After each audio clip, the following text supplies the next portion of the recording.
Alien king watches human waitress feed his weak disabled son, and changes her life forever. The neon signs of Zerith Prime flickered like dying stars against the smoky purple sky, casting their harsh light through the grimy windows of Mel's diner. Mara Chin wiped her hands on her stained apron for the 100th time that day, her tired blue eyes scanning the nearly empty restaurant. The smell of burnt coffee and synthetic bacon grease hung heavy in the air, mixing with the metallic tang that always seemed to follow the alien ships overhead.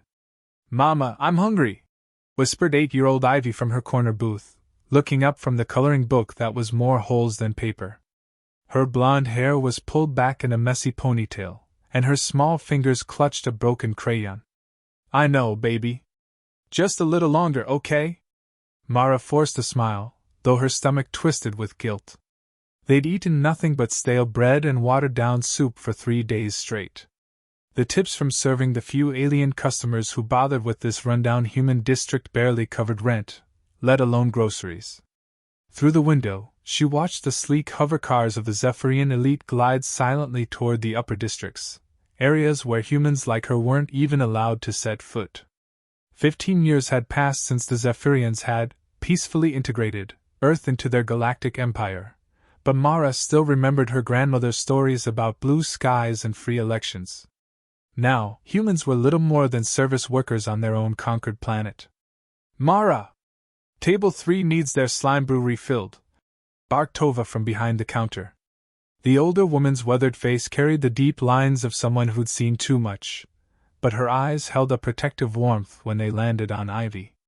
Tova had been the only one willing to hire Mara when she'd shown up pregnant and desperate 5 years ago, and she was the only boss who let Ivy stay in the diner after school. "Coming right up," Mara called back, grabbing the steaming pot of the thick, green liquid that passed for coffee among the lower-class Zephyrians. The customer at table 3 barely acknowledged her existence as she refilled his cup, his 4 eyes focused on a holographic news feed about some celebration in the upper districts. The diner's bell chimed weakly as the door opened, and Mara looked up expecting another gruff alien looking for cheap food. Instead, she froze.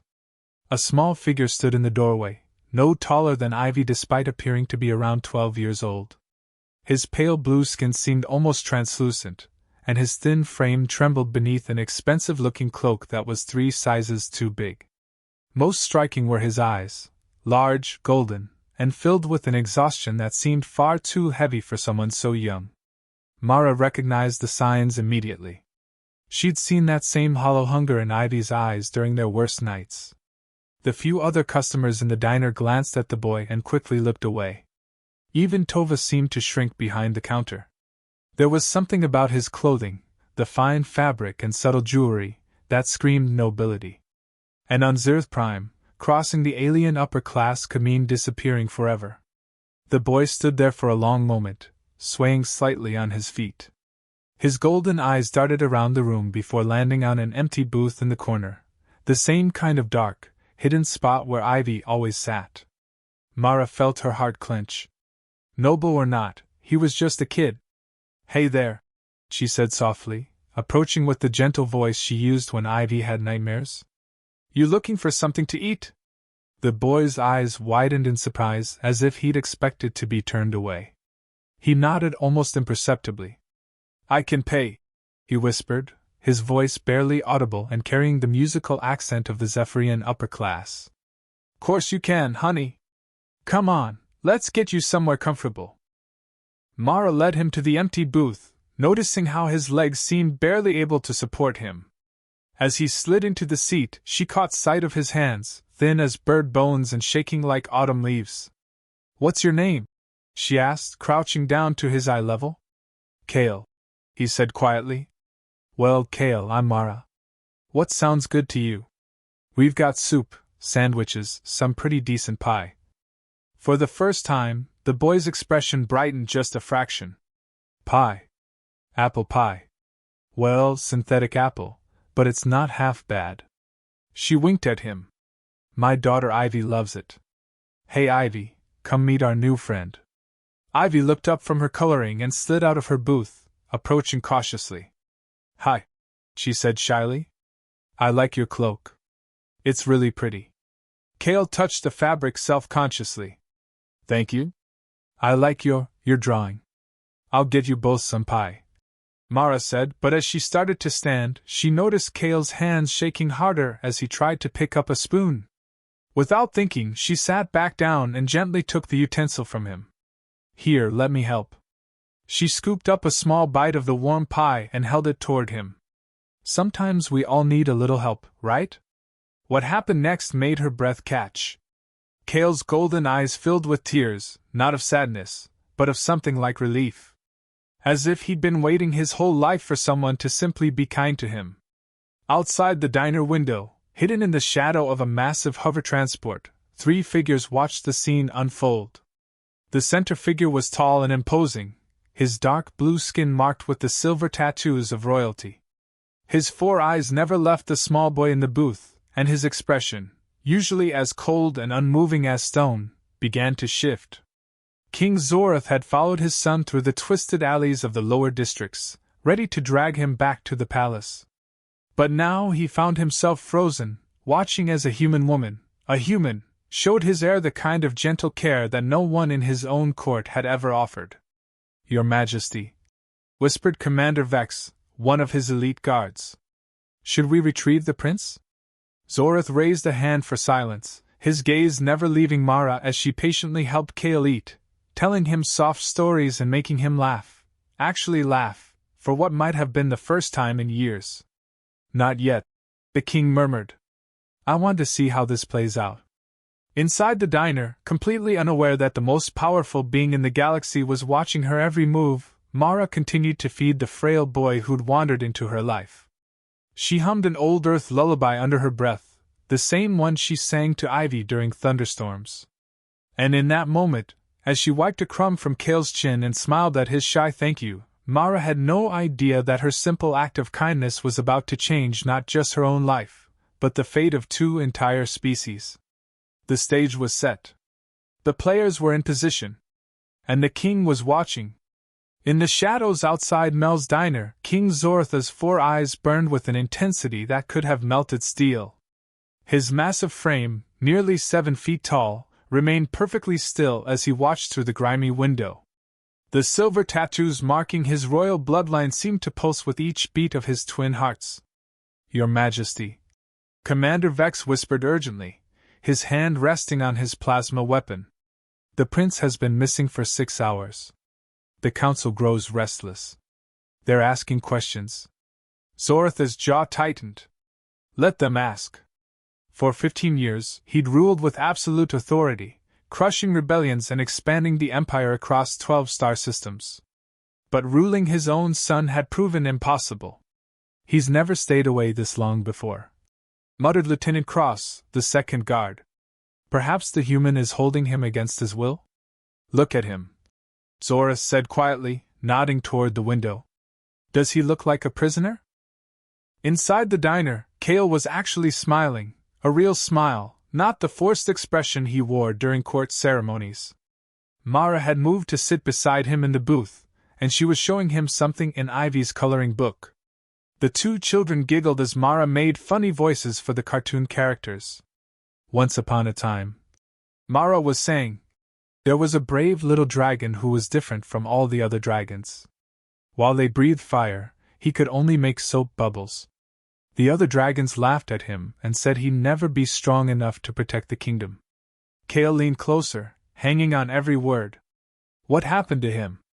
Well, Mara continued, gently wiping pie crumbs from his chin.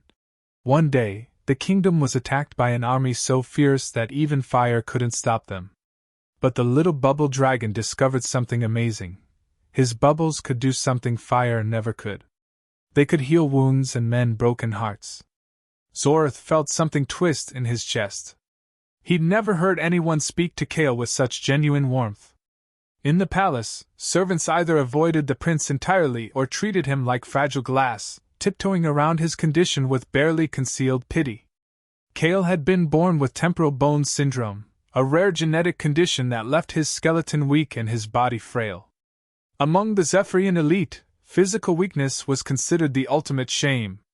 Zoratha's own advisors had quietly suggested that perhaps it would be better if Kale didn't survive to adulthood, sparing the royal bloodline the embarrassment of a weak heir.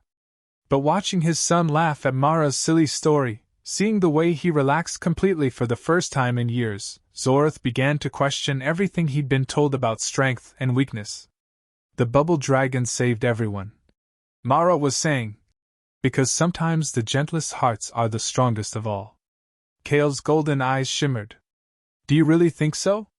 I know so, sweetheart. Being different doesn't make you less important. It makes you special. No one had ever called his son sweetheart. No one had ever told him he was special. Zorath found his hands clenching into fists, though he couldn't tell if it was from rage at his court's treatment of Kale or something else entirely. Your Majesty, Commander Vex said more urgently. We have company. A sleek hovercar had landed outside the diner, and 3 Zephyrian nobles stepped out.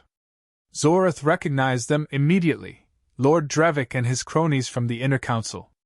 Their expensive robes and jeweled headpieces marked them as some of the wealthiest beings in the galaxy. Perfect, Zorath muttered. This was exactly what he'd been waiting for, a chance to see how different people truly treated his son. The nobles entered the diner with the arrogance of those who'd never been told no. Their eyes swept the shabby interior with obvious disgust before landing on the corner booth where Kale sat with Mara and Ivy. Well, Lord Drevik's voice carried across the suddenly silent diner. What do we have here? Kale went rigid, his golden eyes wide with terror. He tried to slide lower in his seat, but there was nowhere to hide. Prince Kale, Drevik continued, his tone dripping with false concern. Your father's guards have been searching for you. Really, Your Highness, a human establishment? How undignified. Mara looked confused, glancing between Kale and the imposing aliens. Prince? She whispered. Oh, she doesn't know, laughed one of Drevik's companions. How delicious. The human peasant has been playing nursemaid to royalty. I wasn't. Mara started, but Drevik cut her off. Look at him, he said, pointing a jeweled finger at Kale. Cowering like a frightened child. This is what our empire has for an heir. A weakling who hides among humans? Stop it, Mara said quietly, but her voice carried a steel that made even the nobles pause. Excuse me? Drevik's 4 eyes narrowed dangerously. I said stop it. Mara stood up slowly, placing herself between Kale and the nobles. He's just a kid. He's the prince of the Zephyrian Empire. Drevik snarled. And you're nothing but conquered vermin. Know your place. Outside, Zorath watched his son shrink further into the booth, trembling with shame and fear. But Mara didn't move. This human woman, this supposedly inferior being, stood firm against 3 of the most powerful nobles in the galaxy. My place, Mara said evenly, is protecting children who can't protect themselves. Noble or not.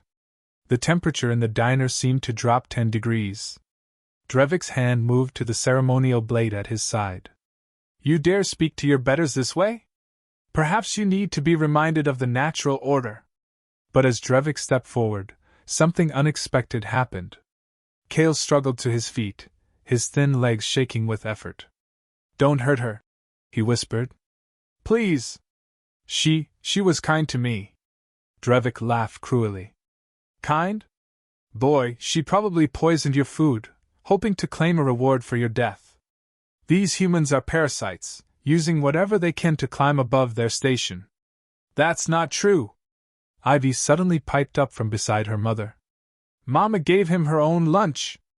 We didn't eat today so he could have food. The words hung in the air like an accusation. Even Drevik seemed momentarily stunned. Outside in the shadows, King Zorath felt his cold heart crack wide open. This human woman had given her own child's food to his son. Had shown him more genuine care in 1 hour than his entire court had in 12 years. And now she was willing to die to protect him. The test was over. Zorath had his answer. The tension in the diner stretched like a wire about to snap. Lord Drevik's face had turned a darker shade of blue, his 4 eyes blazing with fury at being challenged by a human. His companions flanked him, hands hovering near their weapons. Enough of this charade, Drevik snarled, shoving past Mara with such force that she stumbled backward. You've had your fun playing with pets, Your Highness. Time to return to the palace where you belong. He reached for Kale with a rough, jeweled hand, but the frail prince shrank away, pressing himself against the booth's cracked vinyl. Please, Kale whispered. I don't want to go back. Not yet. What you want is irrelevant, Drevik snapped, grabbing Kale's thin wrist. You're coming with us now. That's when something inside Mara exploded. Get your hands off him! She lunged forward, grabbing the nearest thing she could find, a metal serving tray loaded with dirty dishes. Without thinking, she swung it with all her strength straight into Drevik's shocked face. The crash was spectacular. Plates and glasses shattered across the floor as the tray connected with the noble's head, sending him staggering backward with thick, purple blood streaming from his nose. The other customers screamed, diving under tables as chaos erupted. She struck me! Drevik roared, drawing his ceremonial blade. This human animal dared to strike nobility! Mama! Ivy screamed, scrambling under the nearest table as chairs toppled and aliens shouted in their native tongue. Tova had already hit the silent alarm behind the counter, but Mara knew it was too late. She just assaulted a member of the inner council. On Zereth Prime, that was a death sentence. Drevik's companions moved to surround her, their own weapons gleaming in the flickering neon light. Hold her down, Drevik commanded, wiping blood from his face. I'll show this vermin what happens to those who forget their place. But Mara wasn't finished. When the first noble grabbed her arm, she drove her elbow into his stomach, then spun around and threw a coffee pot at the second one's head. Hot synthetic coffee splashed everywhere, adding to the chaos. Run, Ivy! She shouted, even as strong alien hands finally managed to pin her arms. Get out of here! I'm not leaving you, Mama! Through the mayhem, Kale had managed to crawl under his table, tears streaming down his pale face. Stop! He cried out, his voice barely audible over the shouting. Please stop hurting her. Drevik raised his blade, its energy core humming with deadly power. This ends now. Let this be a lesson to any other humans who think they can. Enough. The single word cut through the chaos like a blade through silk. Every sound in the diner died instantly. Screams, breaking glass, even the hum of the overhead lights seemed to quiet. The temperature dropped so suddenly that breath became visible in puffs of vapor. A massive shadow filled the doorway. King Zorith stepped into the diner, and the very air seemed to bend around him. His 7-foot frame made even the tallest aliens look like children.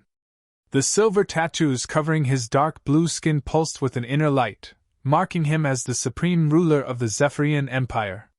His presence was so overwhelming that even the building's foundation seemed to tremble. Behind him came Commander Vex and Lieutenant Cross, their plasma weapons drawn and ready. Every alien in the diner, noble and commoner alike, immediately dropped to their knees. Plates and glasses forgotten on the floor, they pressed their foreheads down in the traditional gesture of absolute submission. Mara, still being held by Drevik's companions, stared in shock. She'd seen King Zoritha's image on news feeds and propaganda posters, but seeing him in person was like staring at a living force of nature. Your Majesty, Drevik stammered, still on his knees but trying to explain. I was retrieving Prince Kale from this establishment. This human attacked me when I tried to bring him home safely. Zoritha's 4 eyes swept the destroyed diner, taking in every detail, Mara held captive with defiance still blazing in her blue eyes, Ivy crying under a table, Kale trembling in the corner booth. When his gaze landed on his son, something flickered across his granite features. Kale, he said quietly, his voice carrying absolute authority. Come here. The young prince struggled to his feet, swaying with exhaustion and fear. But instead of moving toward his father, he looked back at Mara. She protected me, father, he whispered. When they said cruel things, she stood up for me. She fed me when I was hungry and told me stories and... His voice broke. She called me special. A silence fell over the room so complete that even the distant sounds of hover traffic seemed muted. Zora studied his son's face, really looked at him, and saw something he hadn't seen in years. Hope. Is this true? Zorath asked, his gaze shifting to Mara. Mara lifted her chin, even with alien hands still gripping her arms. He's just a kid who was hungry. I don't care if he's a prince or a pauper, no child should go without food or kindness. Lord Drevik made a strangled sound. Your Majesty, surely you won't take the word of a human over. Silence.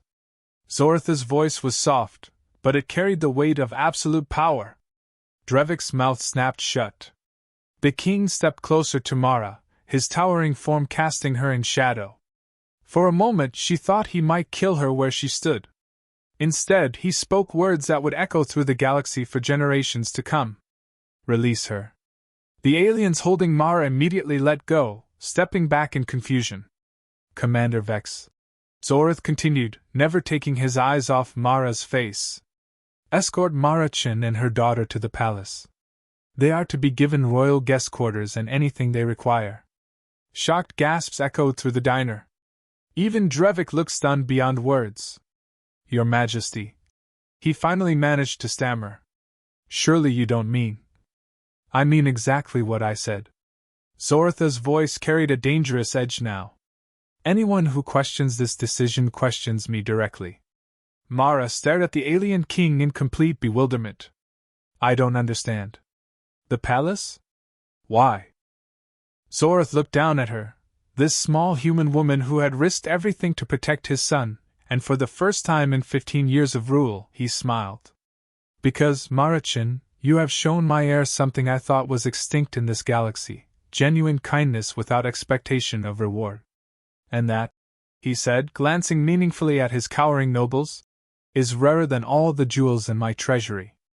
As royal guards gently helped Ivy out from under the table and Kale took Mara's hand with a grateful smile, nobody in that ruined diner could have imagined that this moment marked the beginning of a revolution that would reshape two civilizations forever.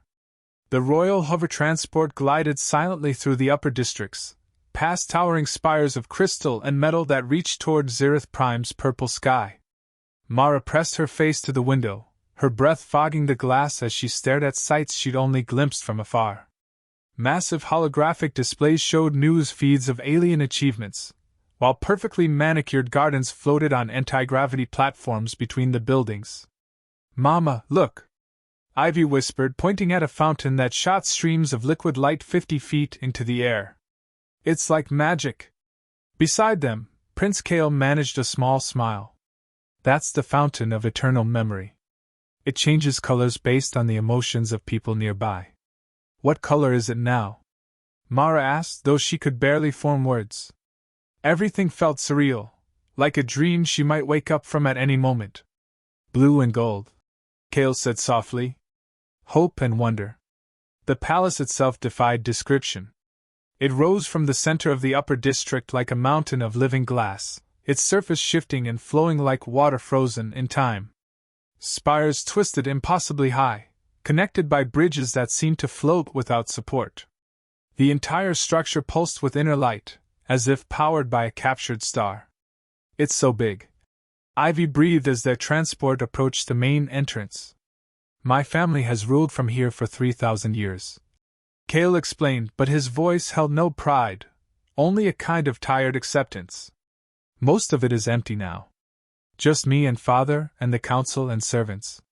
Mara noticed how he said, me and Father, rather than Father and me. Even at 12, Kale seemed to understand that he came second in his own home. The transport landed on a platform that materialized from nowhere, and Commander Vex opened the door. This way, please. His Majesty has prepared the eastern wing for your stay. As they walked through corridors that seemed to stretch for miles, Mara felt increasingly small.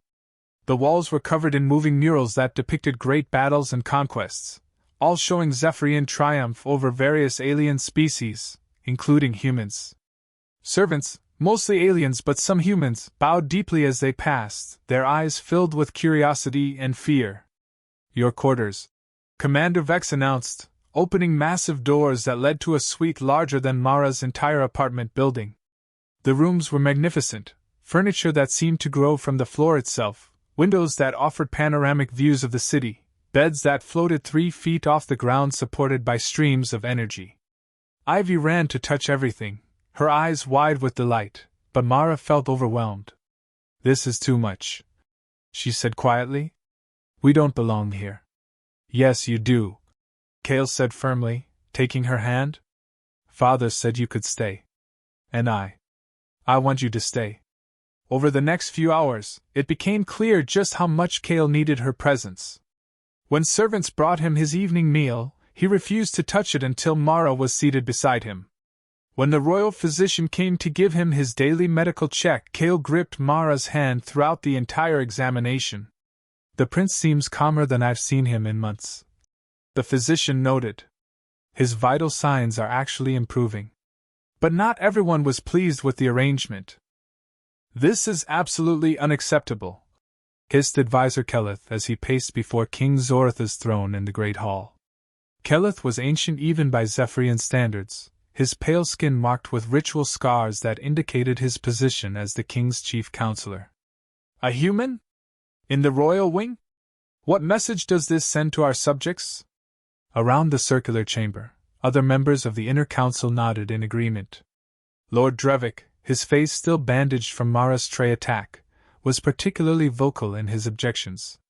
"She's clearly manipulating the boy for her own gain." Drevik spat. "Humans are cunning creatures, Your Majesty. Give them the slightest opening and they'll take advantage." Zorath sat motionless on his throne, a massive structure carved from a single piece of meteor stone. His expression remained neutral, but inside, his thoughts churned like a storm. "And what exactly would she gain?" he asked quietly. "Power. Status. Wealth. The same things all inferior species crave when exposed to their betters." Advisor Keleth replied smoothly. "My sources tell me she's already been asking about the palace's security systems." This was a lie, but Zorath didn't know that yet. "She's a peasant from the lower districts," added Councillor Thex. "She probably sees this as her chance to escape poverty by worming her way into the royal family's good graces." Zoratha's jaw tightened. Part of him, the part trained since birth to rule with absolute authority, agreed with their assessment. Humans were a conquered species, after all. Logically, any human given access to the royal family would be tempted to exploit that position. But another part of him, a part that had been dormant for years, remembered the way Mara had fed his son without knowing who he was. The way she'd stood up to armed nobles to protect a child she just met. The way Cale had laughed for the first time in months. "The boy refuses to eat without her," Zora said finally. "Then perhaps it's time Prince Cale learned some discipline," Advisor Keleth suggested. "He's already too weak to be a proper heir. We cannot allow him to become emotionally dependent on a human as well." "Too weak?" Zoratha's voice dropped to a dangerous whisper. Keleth realized his mistake too late. "I meant no disrespect, Your Majesty. But the prince's condition." "The prince is my son and heir," Zorath said, standing slowly from his throne. "Anyone who suggests otherwise is questioning the royal bloodline itself." The council fell silent, but Zorath could see the doubt in their eyes. They all knew Cale would never be the warrior king tradition demanded. They'd been quietly hoping for years that some accident or illness might solve their problem. "I want reports on the human woman's activities," Zorath commanded finally. "Everything she does, everyone she speaks to. If she shows any sign of treachery, I will deal with her personally." As the council dispersed, each member already planning how to prove Mara's guilt, Zorath remained alone in the great hall. Through the massive windows, he could see the lights of the lower districts far below, a reminder of the gap between rulers and ruled. But in the eastern wing, Mara was reading Ivy and Cale a bedtime story, her voice soft and warm in the cold palace halls.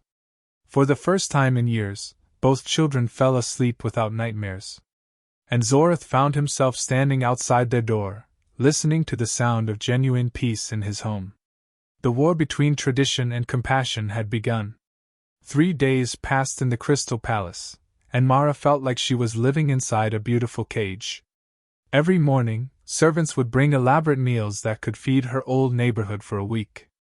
Every afternoon, Kale would cling to her side as royal tutors tried to teach him mathematics and galactic history.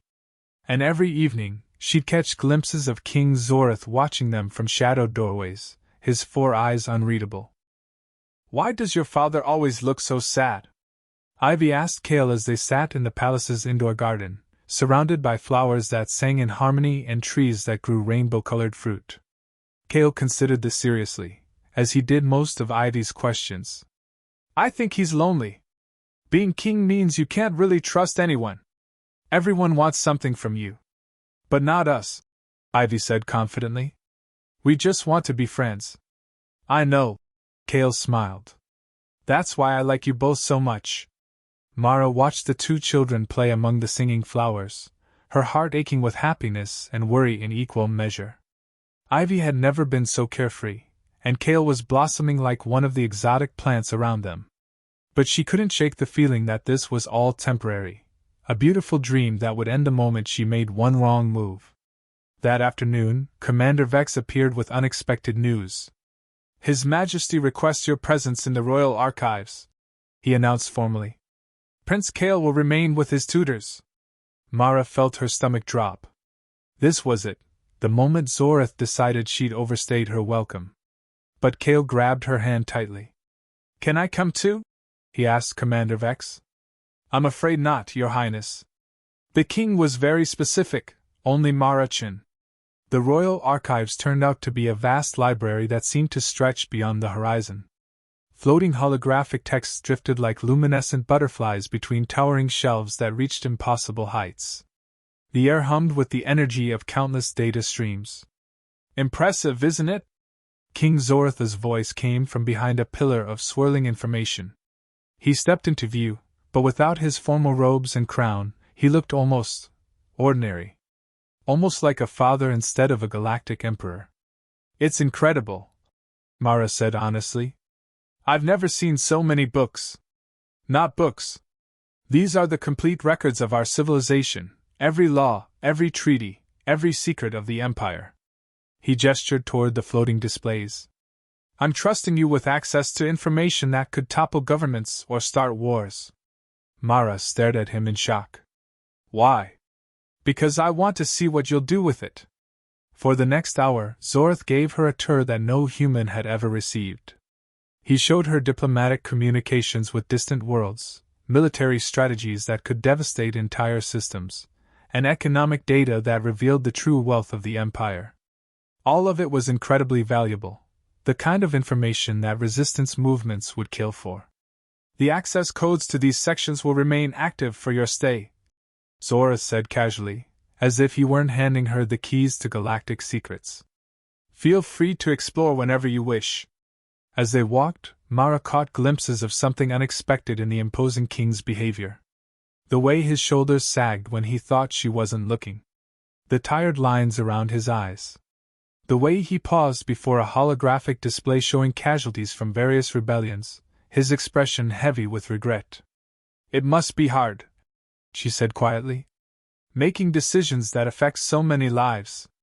Zora stopped walking. "Most people tell me how fortunate I am to have such power." "Most people probably want something from you," Mara replied. "But power without choice isn't really power at all, is it? It's just a different kind of prison." For a long moment, the king of the Zephyrian Empire stood silent in his vast library, looking more human than alien. "My son will never be the warrior this empire expects," he said finally.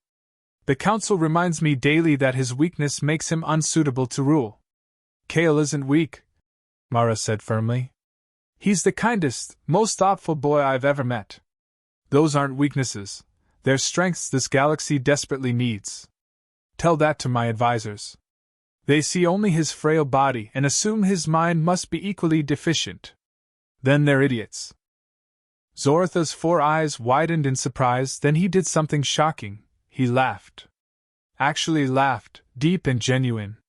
"You realize you just called the inner council of the Zephyrian Empire idiots?" If the shoe fits. Mara shrugged, then caught herself. I mean, if you disagree, Your Majesty, I don't disagree, Zorith said quietly. That's the problem. Over the following days, a strange routine developed. Mornings were spent with Kale and Ivy, teaching them games from Earth that had them both giggling until their sides hurt. Mara discovered that Kale had a brilliant mind. He absorbed human stories like a sponge and began creating his own tales about brave dragons who won battles with kindness instead of fire. In this story, Kale explained excitedly to Ivy, the Dragon Prince teams up with a human girl, and they save both their kingdoms by showing everyone that being different doesn't make you enemies. I like that story, Ivy said. Can we be the Dragon Prince and human girl? Always, Kale promised. Afternoons often found Mara in the archives, supposedly researching human history but actually just marveling at the vast collection. She could have downloaded military secrets or economic data that would make her rich beyond imagining. Instead, she spent hours reading poetry from a dozen different worlds and learning about cultures that had been lost to time. Unknown to her, every movement was being monitored by hidden cameras. Every access logged and reviewed. King Zorith watched the footage each night, waiting for signs of betrayal or greed. But all he saw was a woman reading bedtime stories to two children who adored her, and a human mother who treated galactic secrets with the same casual disinterest she showed the palace's golden toilets. On the fifth night, as Mara tucked both children into their floating beds, Ivy in the guest suite and Kale in his royal chambers next door, she noticed Zorith standing in the hallway again. He's never been this happy, the king said quietly. Neither has Ivy, Mara replied. Maybe happiness is contagious. Or maybe, Zorith said, watching his son sleep peacefully for the first time in years, some people are just born to heal the wounds others create. Neither of them noticed the shadow that slipped away from the far end of the corridor, or the glowing communication device that recorded every word of their conversation. Advisor Kellis smiled coldly as he reviewed the footage. The human woman was clearly manipulating the king as well as the prince. But tomorrow, he would set events in motion that would expose her true nature once and for all. The test was about to become a trap. The dawn on Zereth Prime painted the sky in shades of violet and gold, and for the first time in a week, Mara felt truly at peace. She watched from the garden pavilion as Kale and Ivy chased holographic butterflies through the maze of singing flowers, their laughter echoing off the crystal walls. You're smiling, came Zortha's deep voice from behind her. Mara turned to find the king approaching with two steaming cups of earth coffee, real coffee, not the synthetic substitute she'd grown used to. You had this imported? She asked in amazement. I have access to the entire galaxy's resources, he said with a slight smile. Coffee seemed like a small gesture. They sat in comfortable silence, watching the children play. Kale looked healthier than he had when they'd first met. There was color in his pale cheeks and strength in his movements. Ivy had adapted to palace life like she was born to it, making friends with the garden's exotic creatures and treating floating furniture like the most natural thing in the world. They're good for each other, Zorith observed.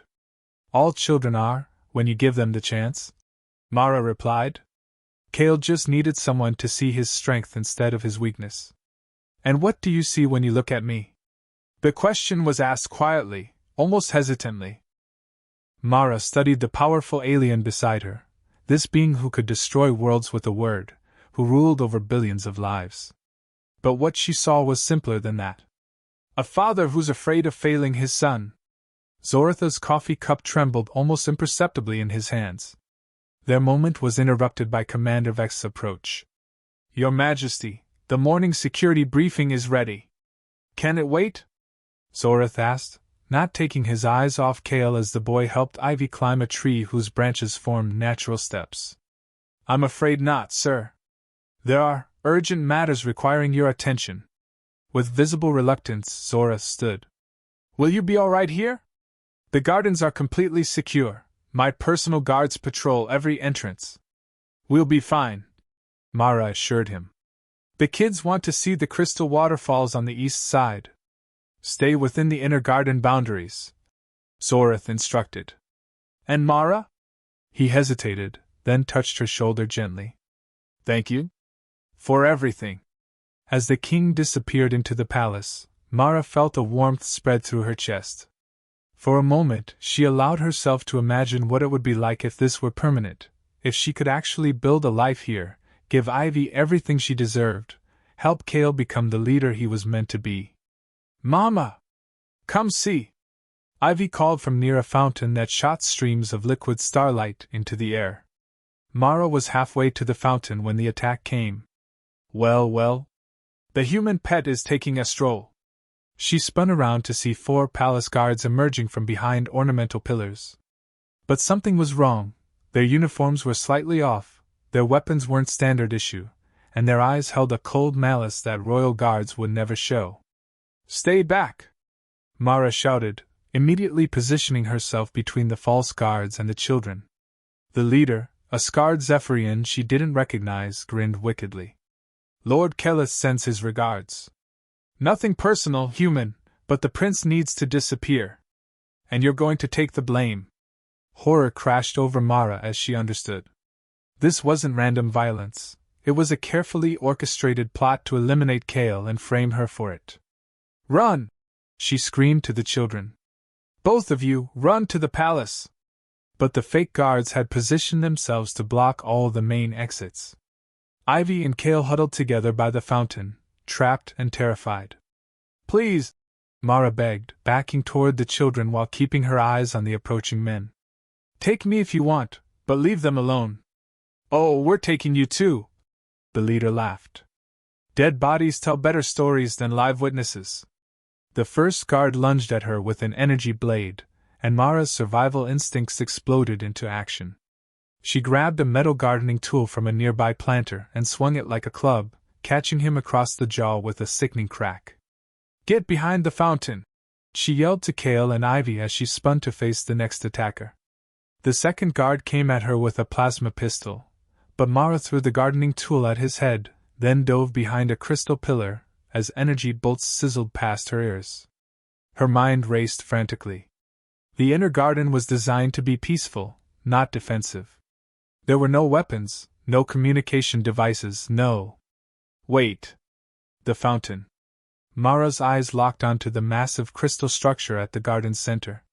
It wasn't just decorative, it was connected to the palace's main power grid, part of an intricate system that controlled everything from artificial gravity to emergency protocols. Cale! She shouted, dodging another energy blast. The fountain's control panel, can you reach it? I think so, he called back, though his voice shook with terror. There's a red crystal at the base. If you can break it, it'll trigger the emergency systems. A guard rounded the pillar, weapon raised, and Mara threw herself at him with desperate fury. She clawed at his eyes, kicked at his knees, fought like a wildcat protecting her cubs. But she was just one human woman against trained killers. The energy blade caught her across the ribs, sending searing pain through her body. She stumbled, gasping, as warm blood soaked through her shirt. Mama! Ivy screamed. Do it now, Cale! Mara shouted with the last of her strength, throwing herself at another guard to buy the prince precious seconds. Cale, tears streaming down his face but determination blazing in his golden eyes, grabbed a heavy decorative stone and brought it crashing down on the fountain's control crystal. The effect was instantaneous and spectacular. Alarms shrieked across the palace grounds as emergency lights bathed everything in pulsing red. The fountain itself exploded upward in a column of pure energy, its disrupted system sending shockwaves through every connected network. The fake guards froze as the sound of approaching hover transports filled the air. They'd expected to complete their mission and escape quietly, not trigger a palace-wide emergency response. You little brat! The leader snarled, turning his weapon toward Cale. No! Mara summoned strength she didn't know she had left, and tackled the man just as he fired. The energy bolt went wild, shattering crystal sculptures as they crashed to the ground together. But the effort cost her everything. Pain exploded through her body as more wounds opened, and darkness began creeping in at the edges of her vision. Through the growing blackness, she could see royal guards, real ones, pouring into the garden, led by King Zorath himself. "Kale," she whispered, her voice barely audible over the alarms and shouting. "Are you okay?" "I'm here, Mara!" The prince crawled to her side, his small hands trying to stop her bleeding. "Father's coming! You're going to be all right." Mara's vision was fading fast, but she could see Zorath's towering form approaching, his face a mask of rage and terror. She tried to speak, to tell him about the plot, but her throat felt filled with sand. "Save him!" she managed to gasp, her hand reaching desperately toward where Kale knelt beside her. "Please save both my children!" And then the darkness claimed her, just as the king of the Zephyrian Empire dropped to his knees beside the human woman who had given everything to protect his son. The garden fell silent except for the sound of 2 children crying and a father's heart breaking. King Zorath's hands shook as he lifted Mara's unconscious form from the blood-stained crystal floor. Her human body felt impossibly fragile in his massive arms, like holding a broken bird. Around them, the garden that had been filled with laughter moments before now looked like a battlefield, shattered sculptures, scorched plants, and the bodies of the fake guards scattered among the singing flowers. "Medical team, now!" Zorath's roar echoed across the palace grounds as he carried Mara toward the main building. His royal composure had completely shattered, replaced by something far more primal, a father's terror at nearly losing someone precious. Kale stumbled alongside them, his small hand gripping Mara's limp fingers. "Is she going to die?" he whispered, his golden eyes wide with horror. "Father, please, is she going to die?" "No," Zorath said fiercely, though his own heart hammered with uncertainty. "She's not. I won't let her." Commander Vex appeared with a team of the palace's finest physicians, their floating medical pods already humming with life support energy. As they transferred Mara's wounded body to their care, Zorath finally turned his attention to his son. Kale was covered in Mara's blood, his expensive clothes torn from crawling across the crystal debris. But he was alive, they both were alive, because of one human woman's sacrifice. "You were very brave," Zorath said softly, kneeling to embrace his son for the first time in months. "Your quick thinking with the alarm saved all of you. She taught me to be brave." Kale sobbed against his father's chest. "She said being different doesn't make you weak. It makes you special." Ivy ran to them then, tears streaming down her dirt-stained face. Without hesitation, Zorath opened his arms and pulled her into the embrace as well. The sight of the alien king holding 2 crying children while royal guards stood at attention was one that would be whispered about in the palace halls for generations. "Bring me the survivors," Zorath commanded, his voice deadly calm now that the children were safe. "I want to know who sent them." The interrogation didn't take long. Professional killers were trained to resist torture, but not the psychic probes of a Zephyrian truth-seeker. Within an hour, the entire conspiracy had been laid bare. Advisor Kelith's plan to eliminate Kale and frame Mara, Lord Drevik's financial backing, the bribes paid to corrupt guards. "Treason," Zora said simply when the evidence was presented to him. "Against the crown, against my heir, and against someone under royal protection." The public execution took place at sunset in the Great Plaza, witnessed by over 1 million beings both in person and via holographic broadcast across the empire. Zorath himself delivered the sentence, his voice carrying across the vast crowd without amplification. "For 3,000 years, the Zephyrian throne has protected the innocent and punished those who would harm them," he declared, standing before the assembled masses. "Today, conspirators attempted to murder my son and an honored guest of the royal family. Their treachery ends here." The energy disintegration was swift and complete. Advisor Kelith, Lord Drevik, and their co-conspirators simply ceased to exist, their atoms scattered to the wind. But it was Zorath's next words that would reshape galactic history. "Let this be known throughout the Empire. Anyone who threatens Prince Kale or the human family under my protection will face the same fate. And let this also be known, the courage of one human woman has shown me that strength comes in many forms, and kindness is not weakness but the rarest form of power." 3 days later, Mara woke up in the Royal Medical Wing to find Kale and Ivy asleep in floating chairs beside her bed. Soft healing energy flowed through her body from advanced Zephyrian medical devices, knitting her wounds closed and restoring her strength. "You're awake!" Zoratha's voice came from the shadows near the window. He stepped into the light, and Mara was shocked to see how haggard he looked, as if he hadn't slept since the attack. "The children?" she asked immediately.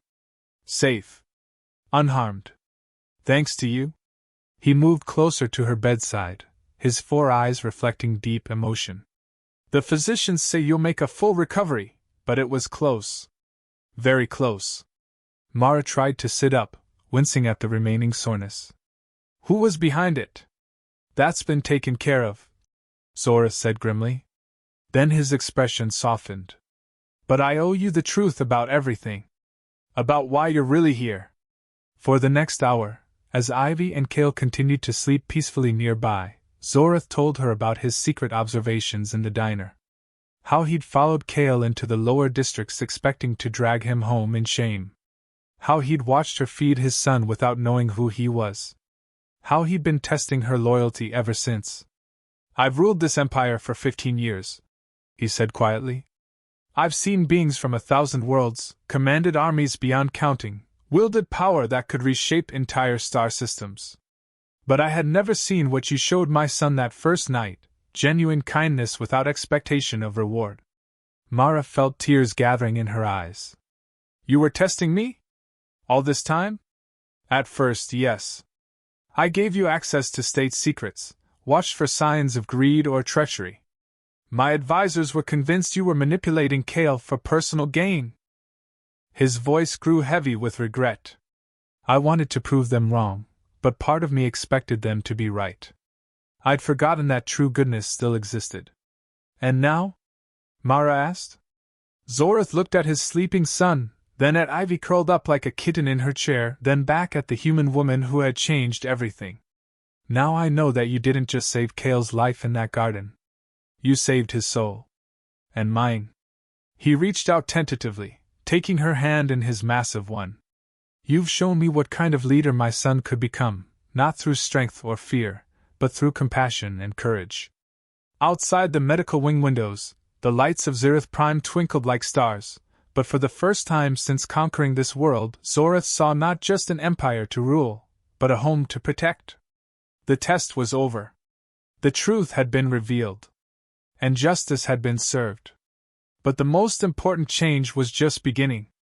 2 weeks later, Mara stood before the massive doors of the Great Hall, her heart pounding against her ribs like a caged bird. The formal summons had arrived that morning, written on crystalline paper that shimmered with royal seals. After everything they'd been through together, King Zorath was calling her before his full court. "Are you nervous, Mama?" Ivy asked, adjusting the beautiful silver dress the royal seamsters had made for her. She looked like a little princess, though her earth-blue eyes still held the same mischievous sparkle. "A little," Mara admitted, smoothing her own gown, deep blue fabric that seemed to capture starlight in its folds. She'd never owned anything so fine in her life. "Don't be," Kale said confidently, taking her hand. The young prince had grown stronger in recent weeks, his pale skin gaining healthy color and his golden eyes bright with newfound confidence. "Father has something important to tell everyone. Something good." The doors opened with a sound like distant thunder, revealing the most magnificent room Mara had ever seen. The great hall stretched upward into what seemed like infinity, its crystal walls alive with moving lights that pulsed like heartbeats. Hundreds of beings from across the galaxy filled floating platforms arranged in perfect circles around the central throne. All eyes turned to them as they entered, Mara, Ivy, and Prince Kale walking together toward the massive meteor stone throne where King Zorath waited. Whispers followed in their wake, carried by voices speaking dozens of different languages. "Is that really her? The human who saved the prince? I heard she knocked out Lord Drevik with a serving tray. She's smaller than I expected." Zorath rose as they approached, his 7-foot frame commanding absolute attention. Today he wore the full regalia of his office, robes that seemed woven from liquid starlight, a crown that captured and reflected the light of distant suns, and the ancient staff that had been carried by Zephyrian rulers for 3 millennia. But when his 4 eyes met Mara's, she saw not the terrifying alien emperor who could destroy worlds with a word. She saw the father who had carried her bleeding body to safety, who had sat by her bedside reading Earth stories to his son, who had quietly wept when he thought no one was watching. Citizens of the Zephyrian Empire. Zoratha's voice carried across the vast chamber without amplification, reaching every corner and platform. Today we gather to recognize an act of courage that has changed the course of our history. He gestured toward Mara, and she felt hundreds of alien eyes studying her with curiosity, skepticism, and in some cases, barely concealed hostility. Mara Chin, Zorath continued, stepped into my son's life when he was at his lowest point. She fed him when he was hungry, protected him when he was threatened, and showed him kindness without knowing his identity or seeking any reward. In doing so, she revealed the truth that this empire had forgotten, that strength is not always found in conquest, but sometimes in compassion.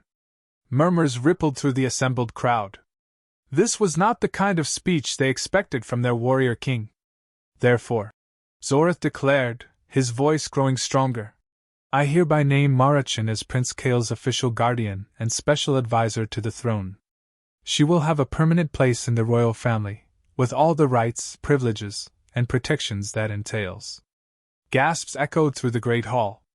Several council members looked ready to object, but one glance from Zorath silenced them before they could speak.